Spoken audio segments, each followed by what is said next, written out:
Welcome back to 5-Minute Knives.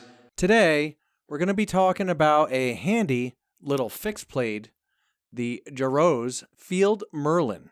But first, let's pay the bills.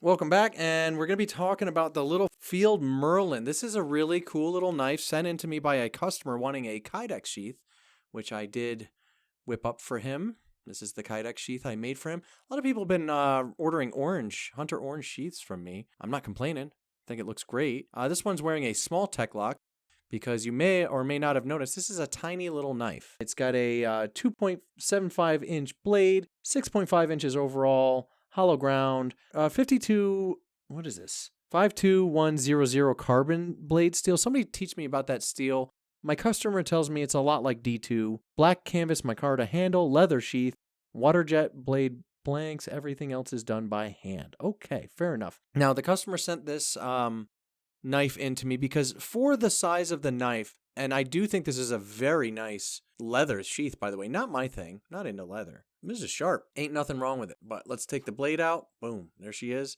And look at that. There is a lot of real estate there. I mean, it goes to there. Something like that. Let's see. Yeah. So you got about like an inch left of leather. You have all this space on the side. I mean, look at the footprint of the Kydex. You know, we're like saving a lot of room here. So that's what he wanted. He wanted something to take with him on casual hikes. You know, he just needed a smaller sheath. So let's test that out. Boom. A friction fit.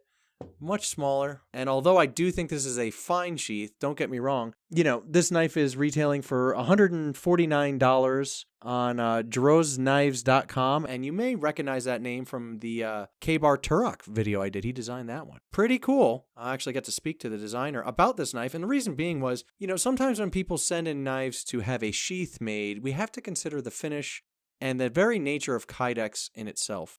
And the thing is that Kydex is great for user blades. It's not, I wouldn't use Kydex for a, what you would call a safe queen, let's say. Something that you're really concerned about the finish and so on, because any sediment that gets into this sheath is going to scratch, the side of the finish itself, especially with something like this with a bead blast finish. So when I got this in hand, I was instantly nervous. I didn't know which knife he was sending me until I got it. All I know is the customer ordered a sheath for I think he did say this knife, but I didn't really research it. I figured, I'll just open it and make the sheath, no big deal. How hard can it be? It's under 3 inches. So I really didn't do my research on this. But when it came in with this bead blasted finish here. And I was instantly nervous because just by very nature, and there's an acid etch, the logo is acid etched in there. But this customer's really cool. Very laid back. And I called him and I said, hey man, I don't know if I want to touch this one. He said, why not? 2 reasons. One, you can't even get this knife anymore.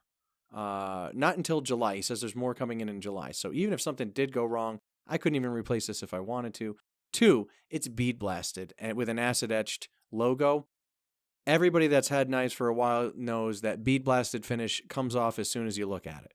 And Kydex is certainly going to lead to scratches. So we do have a few scratches in here. But the good thing is the customer said, no worries, I plan on stripping the finish and giving it a force patina. So then all the pressure was off. I feel a lot better. This is a pretty sweet little fixed blade, a very neutral handle. And when you're making Kydex for these neutral handles, at least in my shop, I like to include a bit of a friction fit. So I only really use one piece of tape in here. To protect the blade. That's because I do need a little help from the rest of the sheath to hold this guy in secure. And there's your click. And this comes out. So it's a little bit of a, pull. He needs to be able to pull it out with one hand. And this gives him a decent grip when he needs to do that. I'm going to get back to your Field Merlin review. But first, I wanted to congratulate the winner of our latest giveaway, the SE4 Custom Sheath Rig Build giveaway. And you guys watched me make that one. And then at the end, I said I was going to give that away to one of yous. And the winner turned out to be none other than the legendary Les Grossman. Congratulations, buddy. You've earned it. And I don't know if you guys have seen Les's performance in Tropic Thunder, but he stole the show. Early shades of Tom Cruise. What? And just a fantastic performance from a fantastic character there. Anyway, congrats, Les Grossman. I will be doing future giveaways for sure. And? A lot of you guys have the SE line, but let me know in the comments what sheath you'd like to see given away next. Thanks.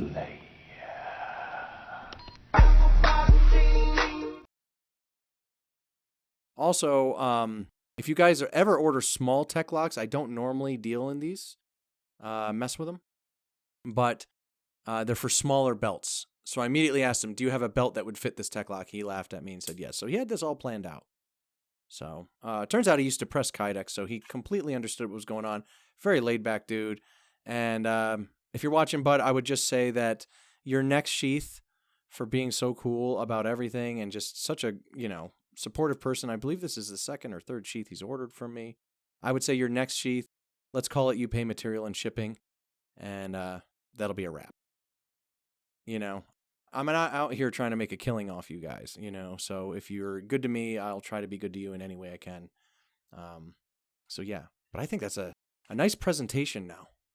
This is really nice. And he's going to wear this vertical. I actually thought, oh, scout carry, it's so small, I'll set it up scout carry for you. He said no. He wanted this vertical because it's just for casual hikes. So anyway, this is just first impressions. I did not test this knife. This is a customer's knife. I will say this, the hollow grind is very slight, and that'll keep it, you can sharpen this for a long time. I believe this will last a long time. I don't know anything about that steel. 52100 carbon blade steel. Please educate me on that. He says it's like D2. What do you say? That being said, I did speak to the designer. When these come back in stock, I'm ordering one for myself. I really like them. So guys, thank you so much for sending in knives to make sheaths. It's educating me on models I never would have looked at otherwise. This is a great little knife. Nice little sweep in the handle here. Very comfortable. I have like medium, large size mitts, and I can get on there just fine. You do have to watch out. There's no choil or anything, but there is a sharpening choil, which is really nice. A slight recurve on the blade with good belly and a pretty precise tip. Just a nice little EDC fixed blade, and now he's got this great little sheath to go with it with the green finishing washers. I thought he was crazy when he selected green at first. Now that I'm seeing it together, that's a sharp little presentation. Good eye, bud. But yeah, you guys can send in knives just for review, and I won't use them. I won't abuse them, anything like that, unless that's something you need me to do. I don't have time to do it, to be honest. But if you want to see your knife reviewed, you can send it in to me. The P.O. box is in the description. And just give me a heads up that it's coming. Shoot me an email at dragonscalejoe@gmail.com. Don't forget to sign up for the mailing list at dragonscaleconcealment.com. And other than that, I would, just based on a first impression, recommend the Field Merlin.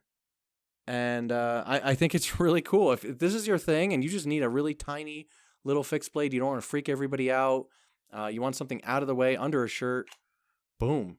The only thing is, it comes with this big old leather sheath. So I am going to be buying one. So in the future, if you guys want a sheath for this, you don't even have to send your knife in. So we don't even have to worry about that finish wear.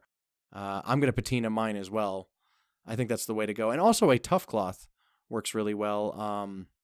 Spoke to Jesse, that designer said possibly a pencil eraser or something like that. I didn't bother with it. He's going to strip the finish anyway. So we're in good shape. So yeah, if you don't mind this kind of bigger leather sheath for this, I'd say for $150, this is a steal. This is a really nice knife. I don't know much about the steel itself, so that's the only thing I would kind of hesitate on, but I'm buying one. If that tells you anything. I think it's great. That is really, really nice. I'm going to make myself a little sheath for it, just like this in different colors. And I would say, performance aside, because I haven't used it, so I'm telling tales out of school. Just based on first impressions, I would recommend this knife. I think it's very nice. So give it a look. Head over to drozknives.com. I may be pronouncing that wrong, but head over there. You can see the full line and see just what I'm talking about. And these will be available in July. So look for that. Other than that, I'll see you next time on 5 Minute Knives.